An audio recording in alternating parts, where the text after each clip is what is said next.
ECP24, #1 growing news network. आज इस video में हम बात कर रहे हैं भारत के गौरव, एक ऐसे इंसान जिसने उस बुलंदी को छुआ है जो आसान नहीं होती। नोबेल प्राइज विनर, सबसे बड़ा सम्मान, और जिस समय भारत की तरफ से कोई इंसान नहीं था, कोई छवि नहीं थी, उस वक्त इन्होंने भारत का नाम ऊंचा किया। एक आर्टिस्ट, एक सबसे बड़े आर्टिस्ट, कवि, जी हाँ, हम बात कर रहे हैं रविंद्रनाथ टैगोर की। दोस्तों, आज भारत के उस महान व्यक्ति का जन्मदिन है जिन्होंने एक नहीं बल्कि अनगिनत चीजों में महारत हासिल किया। तो चलिए जानते हैं उनके जीवन से जुड़ी कुछ खास बातें। रविंद्रनाथ टैगोर का जन्म 7 मई 1861 को कोलकाता में हुआ था। रविंद्रनाथ अपने माता पिता की 13वीं संतान थे। बचपन में उनको प्यार से रवि बुलाया जाता था। 8 वर्ष की उम्र में उन्होंने अपनी पहली कविता लिखी। 16 साल की उम्र में उन्होंने कहानियां और नाटक लिखना प्रारंभ कर दिया था।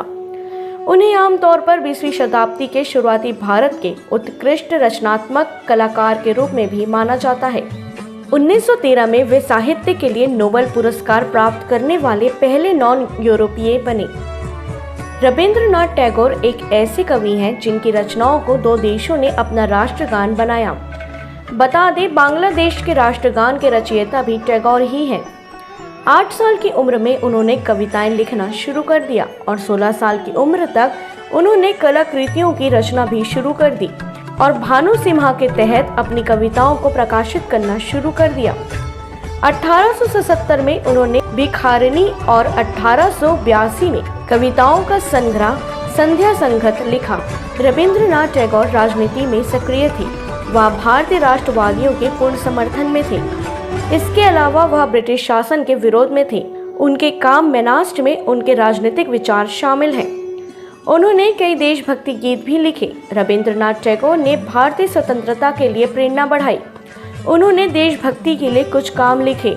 इस तरह के कार्यों के लिए जनता के बीच बहुत प्यार था। यहाँ तक कि महात्मा गांधी ने भी उनके इन कार्यों के लिए उन्हें सराहा था।